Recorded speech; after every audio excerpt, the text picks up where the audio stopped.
لله الحمد لله الفتاح العليم الذي خلق الإنسان في أحسن تقويم. أشهد أن لا إله إلا الله الواحد الحكيم، وأشهد أن محمدا عبده ورسوله الرؤوف الرحيم. اللهم صل وسلم على سيدنا محمد الكريم المنزل عليه وإنك لعلى خلق عظيم. أما بعد، فيا عباد الله اتقوا الله رب العالمين، واعبدوا الله مخلصين له الدين، واعبدوا الله حتى يأتيكم اليقين. وقال أيضا: يا أيها الذين آمنوا اتقوا الله وقولوا قولا سديدا يصلح لكم أعمالكم ويغفر لكم ذنوبكم، ومن يطع الله ورسوله فقد فاز فوزا عظيما. إنا عرضنا الأمانة على السماوات والأرض والجبال فأبين أن يحملنها وأشفقن منها وحملها الإنسان إنه كان ظلوما جهولا. فقد قال الله تبارك وتعالى في كتابه الكريم: بسم الله الرحمن الرحيم: ثم قست قلوبكم من بعد ذلك فهي كالحجارة أو أشد قسوة. الآية. صدق الله العظيم وصدق رسوله النبي الكريم، ونحن على ذلك من الشاهدين والشاكرين، والحمد لله رب العالمين. Hadirin sidang jemaah rahimakumullah, melalui mimbar singkat ini khatib berwasiat kepada diri khatib pribadi dan kepada jamaah sekalian, marilah sama-sama kita takut kepada Allah. Marilah sama-sama kita tingkatkan ketakwaan kita kepada Allah. Dan ketahuilah bahwa rahmat Allah, kasih sayang Allah, cinta Allah dekat dengan mereka orang-orang yang takut dan bertakwa kepada Allah. Barang siapa yang ingin mencapai hakikat takwa, ambil, galih dan timbalah dari Nabi Muhammad sallallahu alaihi wasallam. Barang siapa yang takwanya tidak mengambil dari beliau, maka itu takwa yang palsu dan khayalan belaka. Sebab Rasulullah sallallahu alaihi wasallam menyebutkan di dalam hadis sambil menunjuk ke dadanya, ke dada beliau, ke sanubari beliau, yang disebut oleh Allah Subhanahu wa taala dalam Al-Qur'an: Alam nashrah laka sadrak. Bukankah telah kami gembirakan, bukankah telah kami lapangkan hatimu, dadamu, sanubarimu.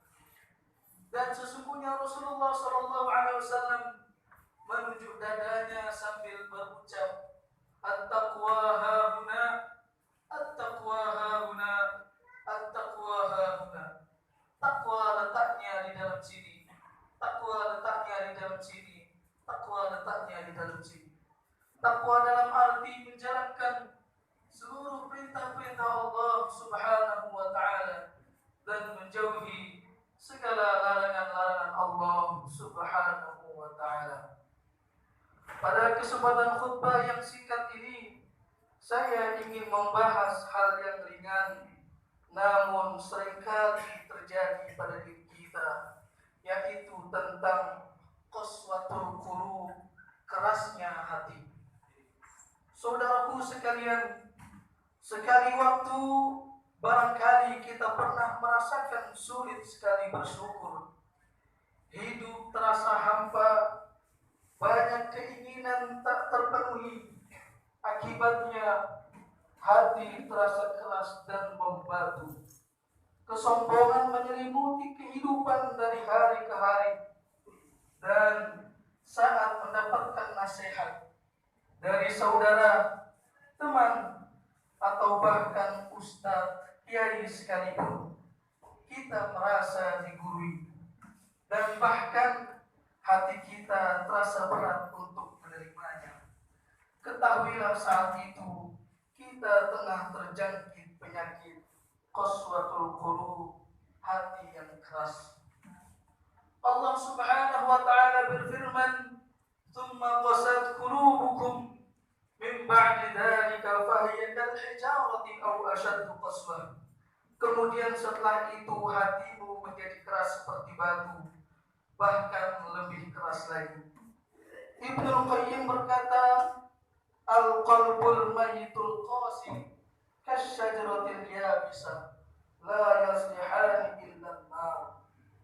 Hati seseorang yang telah mati dan membatu, ia bagaikan pohon yang merangkas dan mati. Keduanya hanya pantas dilalap oleh api. Hadirin sidang Jumat rahimakumullah. Memang ada banyak sekali penyebab kerasnya hati. Di antaranya Syekh Qadi Al-Fudhali berkata, ada 3 perkara yang dapat mengeraskan hati. Yang pertama, terlalu banyak makan. Yang kedua, terlalu banyak tidur.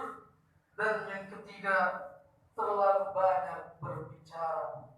Bahkan makanan yang berlebihan dapat merusak kesehatan badan. Ibnu Sina, pakar kedokteran Islam generasi awal, beliau berkata, perhatikanlah konsumsi perutmu, karena sebab sebagian besar penyakit bermula dari makanan yang berlebihan.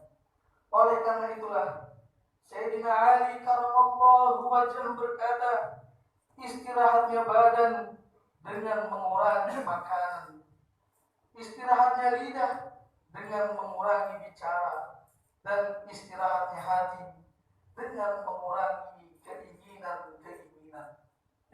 Rasulullah Shallallahu Alaihi Wasallam, beliau sebagai panutan kita, beliau mengajarkan kepada kita cara agar dapat mengobati qaswatul qulub, hati yang keras.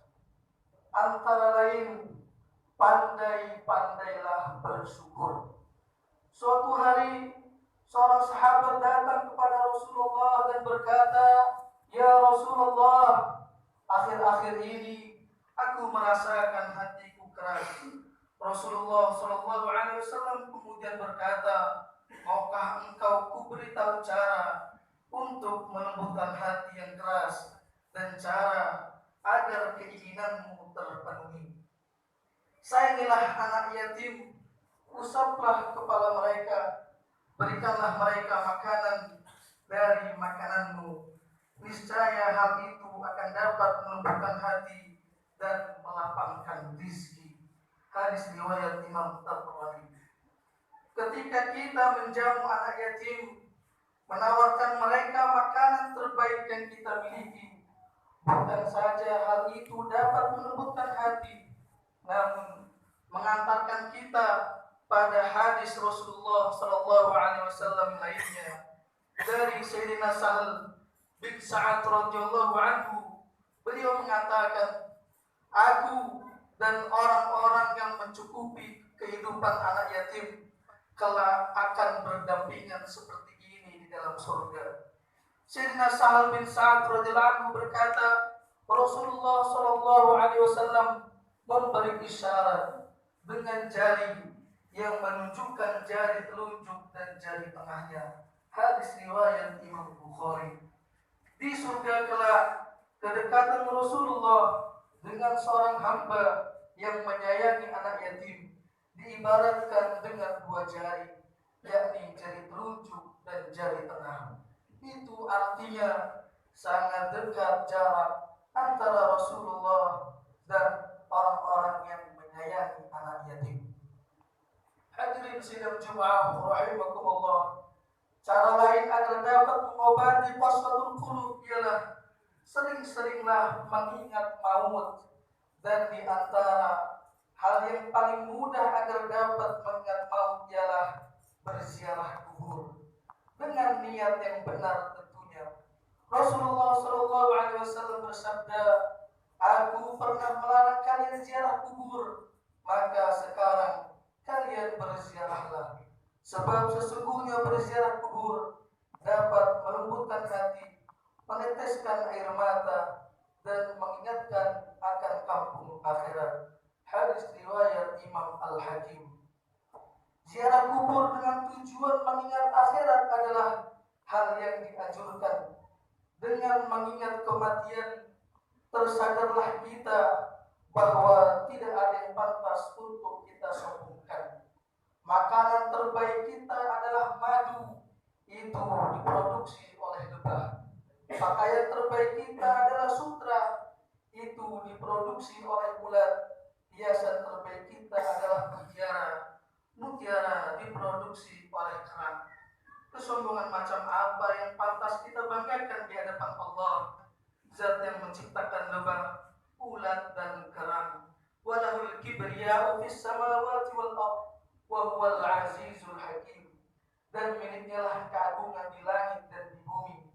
Dialah yang maha perkasa, lagi maha bijaksana. Selain memperhatikan anak yatim dan berziarah kubur, Rasulullah Shallallahu Alaihi Wasallam menganjurkan kita untuk memperbanyak istighfar, memohon ampun kepada Allah. Barangkali ada hak-hak orang lain yang belum kita tunaikan. Boleh jadi ada makanan tidak halal yang masuk ke dalam perut. Belajarlah untuk beristighfar, sebab azab terberat di dunia adalah ketika Allah telah mengunci lidahmu untuk berzikir dan beristighfar kepadanya. Semoga Allah Subhanahu wa Ta'ala mengaruniakan kepada kita hati yang lembut, sehingga kita dapat selalu menerima segala kebenaran dan kebaikan. Ja'alana Allah wa iyyakum minal faizin al-aminin. وادخلنا وإياكم في زمرة المتقين المؤمنين الموقنين وقل رب اغفر وارحم وأنت خير الراحمين.